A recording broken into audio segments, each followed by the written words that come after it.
Welcome to Unfiltered Summit Sisters. I'm Gina. And I'm Julia. We are two ride-or-die best friends who are paving the path for what true, authentic relationships look like.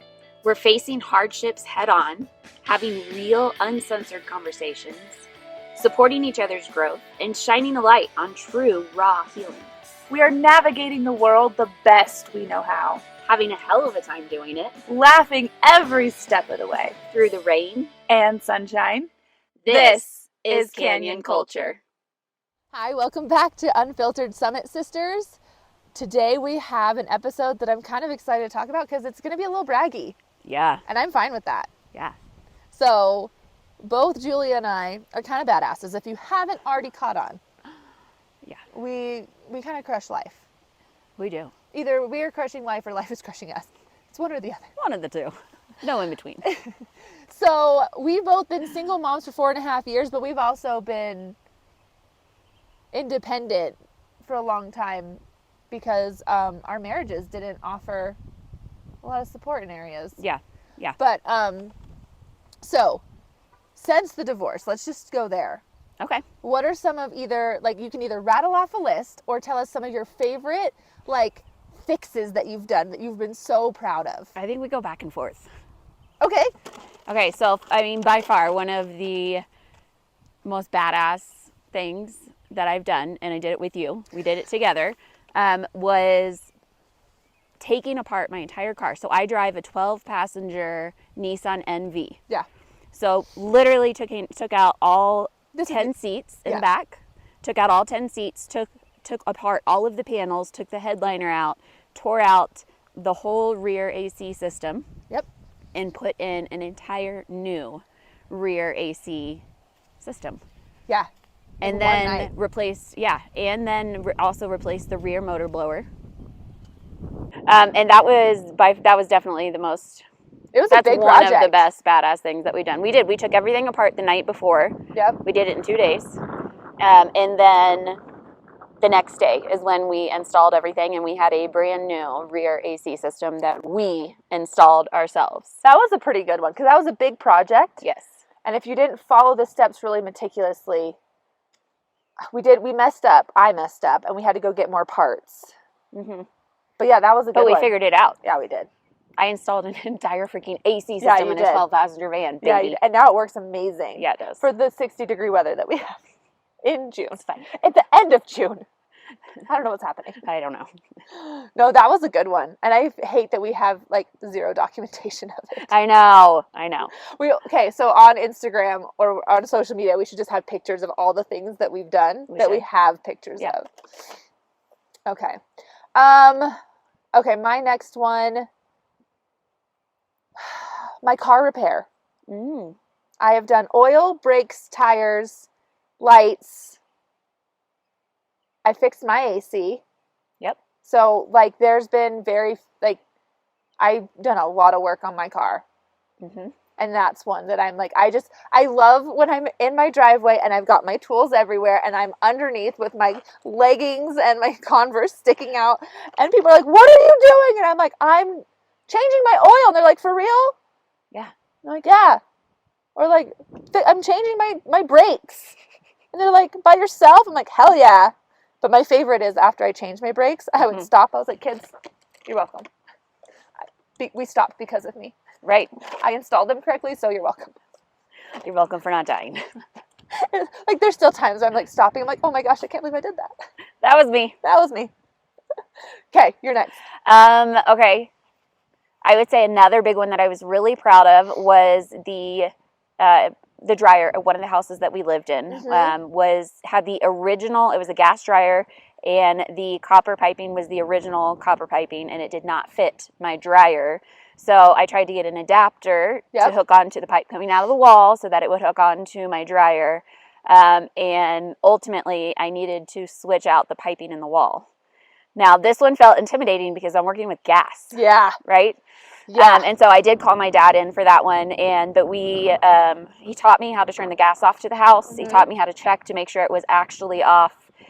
We took the piping out of the wall, put the correct piping, the newer piping in the wall for the gas dryer. He taught me how to turn the gas back on and then test to make sure that nothing was leaking. Perfect. And then after that, of course, we had to like relight the water heater and just, these different things, but we did it all. I love it. So that reminds me of the next one. Sprinklers. Freaking sprinklers. I have done a lot of sprinklers in my time. A lot. And so when I came out to your house, the same trip that we did, the AC one, we fixed your sprinklers. Yep. And what my favorite part was we were looking for the main valve. And it's very different because in Utah, we have to bury ours because frozen. Snow, ice, right. And in Texas, it's all above ground. Yeah, and it looks completely different. Right. So we literally called all the men, and none of them were helpful. None of them. Love you all, but none of them were helpful. And I was like, screw it. We're going to YouTube it again. Let's try again. And we figured it out. Yeah, and we were high-fiving each other, but like, we don't need you. Yep. It was great. But we fixed all the sprinklers. We did. Because there was a big leak. I chainsawed a tree down. You did chainsaw a tree down. Because Homeowners Association wouldn't get off my ass during COVID when they knew what was going on in my life at that time on top of COVID. Anyway, chainsawed a whole fucking tree. I love it. It felt really good, by the way. It was so gratifying. It did take me a couple days to get it all down and get it all piled the way the trash men wanted it, but that was pretty badass. Yeah. I had a tree branch fall in my yard, and I used a chainsaw to take care of that by myself in a storm. Yeah. And then I chopped the branch into pieces, and it was like organized so nice. I was like, by size, like here's the tiny branches with the leaves.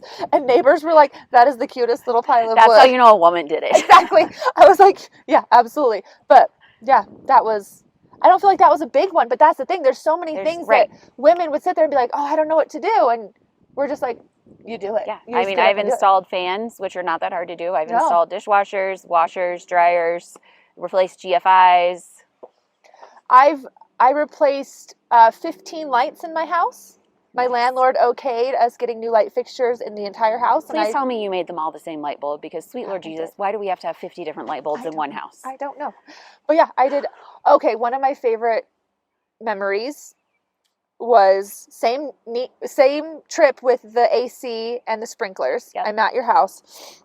And you had some shelves. You were working. And there were so many times that we talked to each other, and I'm just like, on Marco Polo, because we live so far away, and you're like, all these things, I have to do all these things, and I was like, I can do them, I want to come do them for you. And so since I was there and you were working, I was like, I can do them, I'm so excited. So I'm fixing shelving in your pantry.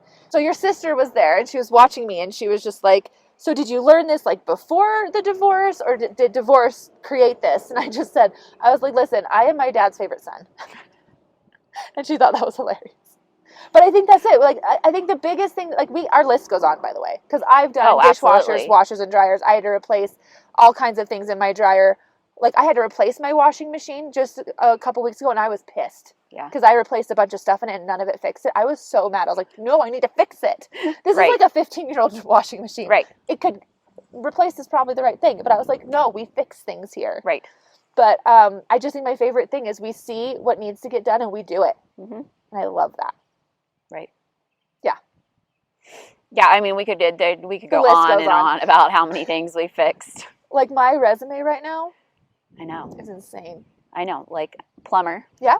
I've taken plumbing apart before to find the clog, and definitely almost puked on that one because it was bad. Is this a sink? Yes, a kid sink, a kid bathroom sink. So I mean, yeah, rocks, toothbrush, Hot Wheels cars, just things, and it was just like when I dumped it out, is so bad. The smell. I've had to replace so many toilet rings, the wax rings on toilets. I hate that job. I will never ever miss sticking my hand into a toilet. Oh, I'm so excited for that day to be over. Yes. Why do we have to keep doing that? I had a handyman come over fixing something that I couldn't fix, and my landlord was like, I'm going to send, like, my hot water heater was bulging. And so he was there, and I was like, do you have a snake? Because my snake's not big enough. Like, I can't get it, and my toilet's clogged. And he's like, well, what have you tried? I was like, well, I've stuck my hand in there. He's like, oh, you are a boy, Mom. I was like, absolutely. Yep. Absolutely. Because we are not about to be calling a plumber for a toy car. Right. That I can easily reach if I just stick my arm in there. I love that. Oh my gosh. I love that. I'm so proud of us too. And that's kind of, some of that is from how I grew up. Yeah, same. Because we fix things before we call someone. Absolutely. We're going to do our darnest to fix it. Yep. And so my dad did include us in a lot of projects and a lot of things that needed to be fixed around the house. But now being on my own and being single, I YouTube a lot. I'll YouTube everything before I do anything. I told my dad the other day, I was like, did you have to look up an encyclopedia? Because now you can literally YouTube anything. I fix parts on the car and I find the part online and I'm able to order it. Like even the rear motor blower. If I were to take it to a dealership to have it replaced, it would have been $1,200. Yeah. $1,200. I paid $80 for the part and fixed it myself. And you fed me and housed me. And I helped you. Yeah. That's it. It's really validating and vindicating so for both of us with our marriages, I feel like there was so much of our identity and our power just as humans and as women were taken from us to keep us small and to keep us compliant to them. Yeah. And every time I do that, I feel so much victory. And I mean, personally, I love impressing my dad. That's one of my favorite things. Yeah. He's just like, oh, wow, you did that? And I'm like, obviously. Oh, absolutely. I fixed something. I'm like, I got to call Dad and tell him. Now we have to both our dads. Guess what? Dad, Guess what I did today? But I'm always impressed with myself, and I love that. I love that I don't back down. I love that I try, and I love that I put effort. And then when I'm done, I'm proud of myself. Yes. So I had to run wire through a wall one time, and I am splicing wires together, and I'm like figuring shit out. And I'm just like, when I was done, I was like, it works. Yeah. This thermostat didn't work before, and I ran new wires to a basement through a wall, and now it works. Yeah, you did. And now I have heat in my house. Yeah, you did. And it was just like, it's one of those things where I just take pride in the fact that, one, he can't take these victories from me. I'm not codependent on him or anybody else. Yes. And that when I do ask for help,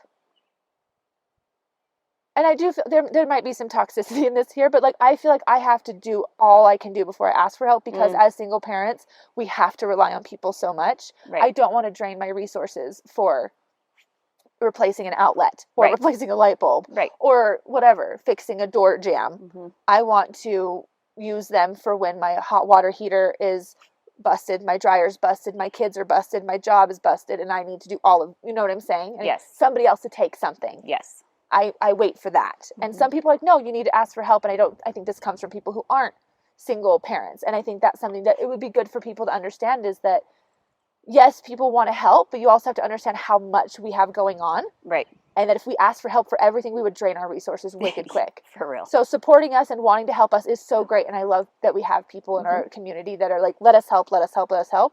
But don't give us a hard time when we don't ask sometimes because we need you for when we need you. Yes. But if we want to figure stuff out, that victory is so fulfilling for us. It is. And validating. And I do feel like we probably could ask a little bit more. You know, maybe we shouldn't wait till we feel like we're dying. We don't need to be on our deathbed. Oh my goodness. I love that. So I just want to be an encouragement to other single moms out there. Like, stand up, stand in your power. Yeah. You can absolutely do these things. It's okay to ask for help. It's okay to YouTube everything. Yeah. Learn new skills. Yes. Don't be afraid of electrical. Don't be afraid of gas, but do your research. Be smart. Yeah. Be smart. And educate yourself, because if you're going to go ask somebody for help, you don't know, unless it's a professional, they probably are doing the same thing. Yes. And at this point, I feel like some of the times where people come to help me, I'm like, no, I already did that. That's not how that works. Yeah. We already did that. Move on. Yeah. But that's how my dad learned. Exactly. By doing things, right? Yeah. Fixing lawnmowers, fixing cars, all the things. All the freaking things. Yeah. And I try not to brag, but at the same time, I do have so much like pride when people are impressed with that. I was doing the brakes and I remember a neighbor afterwards was like, what were you doing on your car? And I was like, changing my brakes. And he was so impressed. And I was like, thank you so much. Like, I was so, like, he wasn't even my dad. And I was just like, I impressed him like that. I just had a light bulb moment. For me. Okay. I'll speak for myself. Okay. Part of the reason that it's a big fly. That it's so gratifying for me to fix things like this is because there's a lot of things in my life I can't fix. But I can fix the damn car. Yeah. No, I'm with you on that one. I am with you on that. I can't control a lot of things, but I can YouTube and fix that. Yes. My battery had died, and I was like, oh, and I was texting a friend, and he was like, do you need my trickle charger? I was like, I already have one. He's like, of course you do. Yeah. I was like, yeah. Got it. Totally covered. Or when my brother couldn't open a jar, and I was like, let me try. And I opened it. I was like, you're welcome. He's like, I loosened it for you. I was like, sure you did. We'll give you that. But I love taking on projects. I love all of that. Mm-hmm. So, yeah, go do stuff. Yeah. Go take care of your house. Absolutely. Don't feel like you're a victim. Yes, that's the biggest thing. You are not a victim. Stand in your power. Ask questions. YouTube, call people, whatever you need to do, but stand up and take your power back. Because even asking for help is not being a victim. Not at all. But putting effort in, mm-hmm. that's how you get rid of that victim mentality. Mm-hmm. And I think that's the important part, is showing up and saying, I am capable. And there is strength in saying, I am capable, but I need to put my energy somewhere else. That's also a new one that I think we need to work on more. I don't know what you're talking about. I know. We had friends that were like, ask for help. And I was like, I haven't tried all the things yet. They're like, you don't have to. And I was like, I don't know if I believe you. And they were like, you literally just told us last week to ask for help. And I was like, listen, do as I say, not as I do. Yeah. Shh, sit over there. So we're learning and growing, but I do think there is something to be said to standing up. Don't be a victim. And I think that's the message we want to send today. Yeah. Little braggy, because our little sashes of badges that we have earned is excessive. We ran through a fraction of what you and I have fixed. For real. Things that we have fixed, that was a very small fraction. Yes.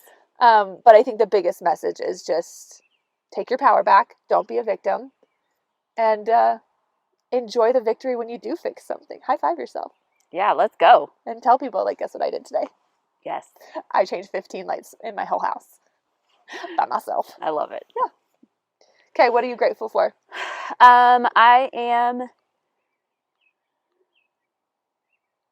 am grateful for the value, maybe. The value that was instilled in me as a child, to love learning new things. That's amazing. To just love learning. Yeah. So whenever I have something that I need to fix, more often than not, I'm like, okay, this is something new that I get to learn. This is a new skill that I get to develop. And that is one of probably the top 3 goals with homeschooling my kids, is that I want them to develop a love for learning new things in this world. Because especially if they love to learn new things, they can teach themselves almost anything. That's amazing. That's a good lesson. Yeah. Yeah. Nobody takes anything else away. Go teach your kids to love to learn. Yeah. I'm going to follow a little bit in your footsteps, and I'm really grateful that my parents instilled good work ethic. I see that in me and my siblings, and that is something I write in my gratitude journal. I am so grateful that I have a good work ethic. Yes. That I like hard work. We've talked about that lately. Okay, one of the things I didn't say, I have chopped several cords of wood. Yeah. Which is 2 feet by 4 feet. 2 feet by 2 feet by 4. I don't know. It's a lot of wood. Yeah. And I'm talking upwards of 10 to 15 cords of wood by hand. Yeah. And that's part of my therapy. It's part of my anger management. It's part of my process at this point. But the fact that I love hard work. I love using my body that God gave me and having a product after, or getting to, like, I love that is something that I enjoy. And I feel like my parents instilled that. I feel like that was what they showed. They showcased it in taking pride in what you're doing with your time. Yes. And now I get to use it with therapy too, so it's great. Perfect. Okay, well, I'm proud of you. I'm proud of you. Like, we're such badasses. Yeah, we are. We fixed lots of things. So, if you need anything fixed, let us know. Unfiltered Summit Sisters can come and fix your shit. Plumbing, electrical, cars. For a very high price, though. Because our time is very valuable.